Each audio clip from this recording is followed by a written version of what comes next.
In many societies, mothers are constantly fed the message that how well our kids behave is a reflection of us. If they are polite, calm, affectionate, thriving, then we have done an amazing job.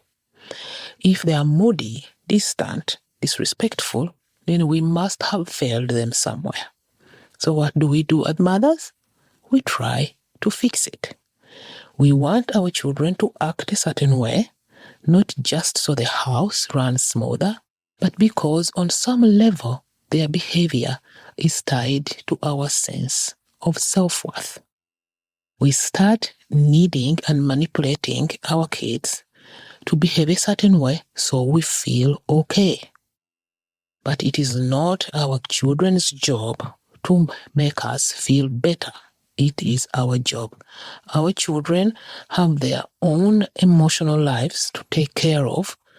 We cannot be burdening them with our own. They are not even good at it. We are not good at making ourselves feel better, but somehow, in a twisted way, we expect our children to make us feel better, even though we, the adults, cannot do that job. Welcome to the Motherhood and the Brain podcast, where overworked, stressed out moms come to breathe, reset, and remember they are not alone. My name is Esther Mbabazi. I am a mom and a certified coach, and I help you understand what's really going on in your brain when the pressure builds and yelling feels like the only option. On this podcast, we talk about real-life motherhood moments, the kind that push your buttons, and how to meet them with calm, clarity, and self-compassion. Not because you're doing it wrong, but because no one ever taught us how to do it differently. This is your space to pause and make the shift from reaction to intention. Let's get started. Just a quick note, this podcast is for informational purposes only and isn't a substitute for therapy, mental health treatment, or medical advice. Please reach out to a licensed professional if you need personal support. Welcome back to the Motherhood and the Brain podcast. This is episode number 68. My name is Esther Mbabazi. How are you today, my friends? Yeah, I call you friends. How are you today, moms? How are you doing during this summertime? How are you dealing with the summer heat if it is hot where you live? Well, it is hot where I live. Like I said last time, coupled with rain, which brings some relief, but again, it becomes very humid. And then we are sweating and, stuff. But I don't want to complain. I'm glad it is warmer or hotter than it is cold. So, how are you doing, my friend? How are you feeling? How is it having the kids at home during this summertime? Mine sleep until, 2 p.m. And to be honest, according to research, according to studies, their brains need that sleep. They wake up very early during the school days, and they go to bed late, and they have these activities, and this and that and the other. So their brains need to catch up on some sleep, which is what they're doing in the summer months when they have the chance to do that. So anyway, let's get started on today's episode. I was coaching a mom. She's new in this thought work, like we call it. And in her own words, this mom experienced a lot of rejection growing up. She didn't go into details, and to be honest, I don't need the backstory, but she said she experienced a lot of rejection growing up as a child. So now her children, she has 2 kids. Her kids are in the ages where they prefer to be alone. They spend most of their time in their rooms, and when the mom tries to communicate or connect with them, Sometimes she gets a one-word answer, or the other times she gets doors slammed in her face. And this has left her feeling rejected all over again. This is bringing up old pain. And what this does is she tries even harder to connect with them, and they retreat further. So it has left her confused, wondering whether she's a bad mother, wondering whether she's doing anything bad. What has she done to deserve this kind of treatment? She has been showing up, her words, she has been showing up, trying to be the good mother, trying to do the good thing, but she feels like things are being thrown in her face, like all the work she has done prior to this time was for nothing. This is what she said. So I just wanted to do an episode about this. So let's get started, because I know many people are going through this. I went through this, but thank God, thankfully, I knew what was going on. I was prepared. I understood where this stage was coming from. And to be honest, not all kids go through this phase of being and wanting to be alone. Some do, some don't. I have a friend of mine, her child is not like that. So let's get started.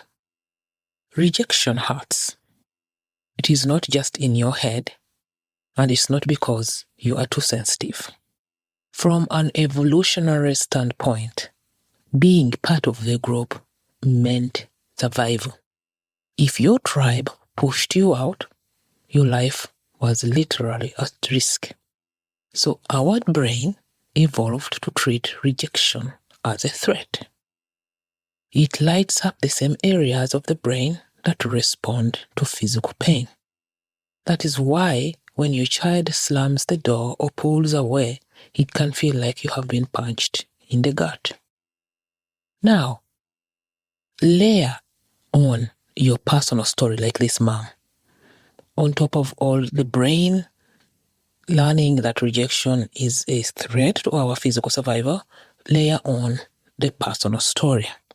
Maybe, just like this mom, you grew up in a home where you had to work for approval, where you had to work so hard to be approved of, and where you had to shrink yourself to keep the peace and love by being, quote, good, unquote. If boundaries and independence were not respected or nurtured where you grew up as a child, then your brain likely learned to associate closeness with safety and distance with danger. Over time, your brain and your nervous system began to link being connected with being okay, and when not being connected or being distant with not being okay.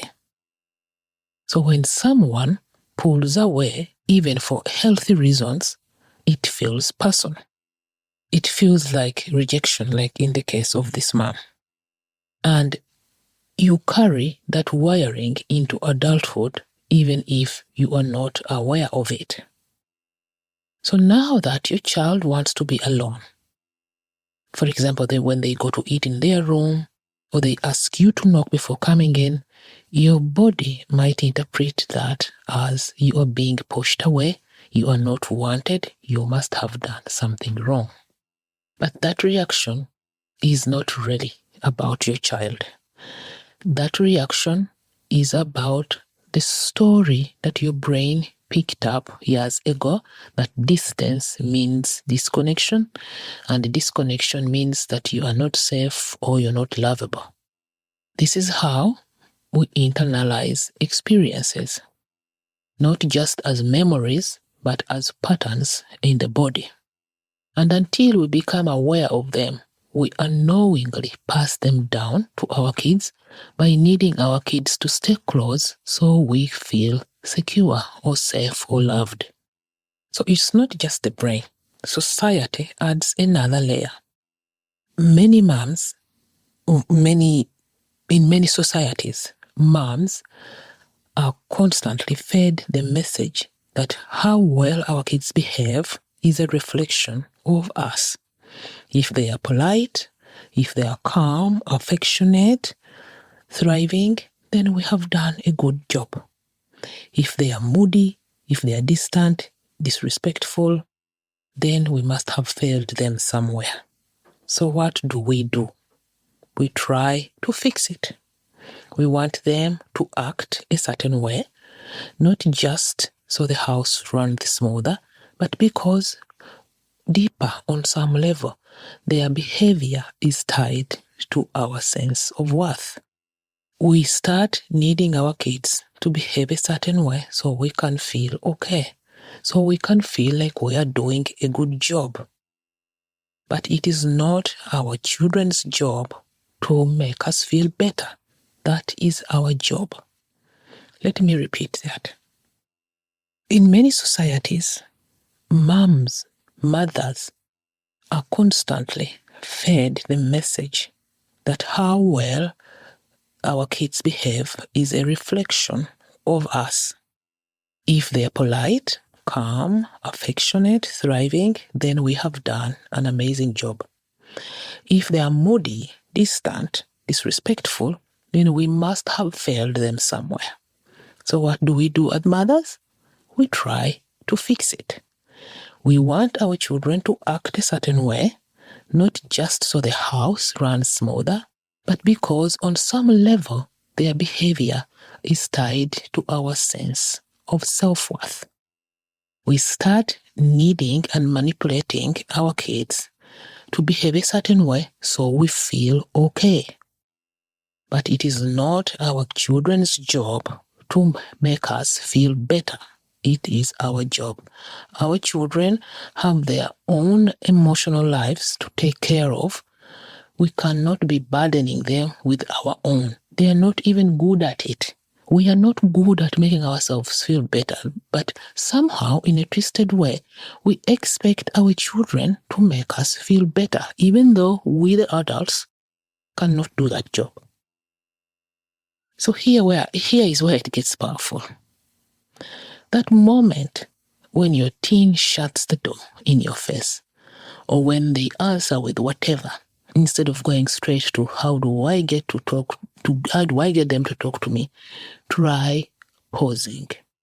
Notice what is coming up.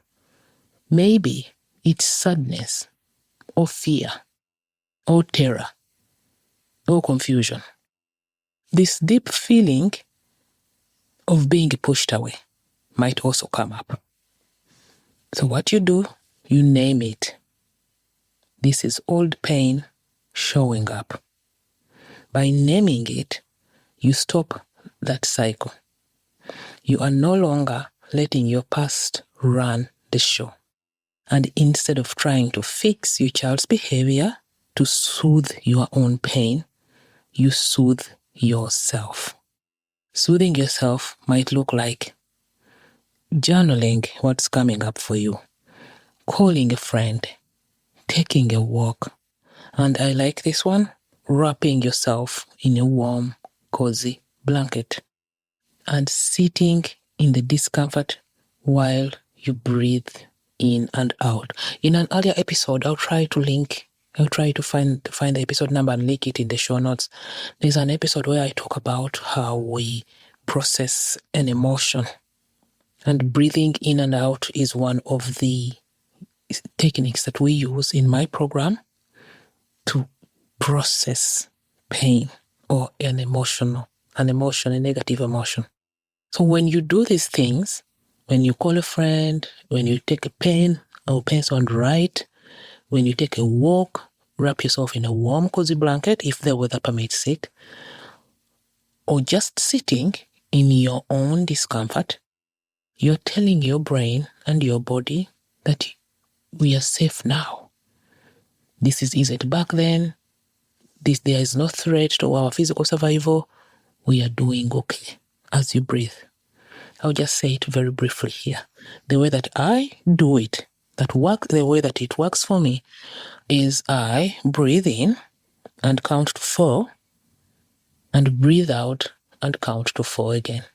Then breathe in. I make sure when I'm breathing in, I feel the breath in my belly button or navel. And I count to 4. Breathe in, count to 4, breathe out, count to 4. Breathe in, count to 4, breathe out, count to 4. And by the time I'm doing it on the 3rd round, I usually feel better. So by doing these things, you are taking care of yourself, and this is where the real shift happens.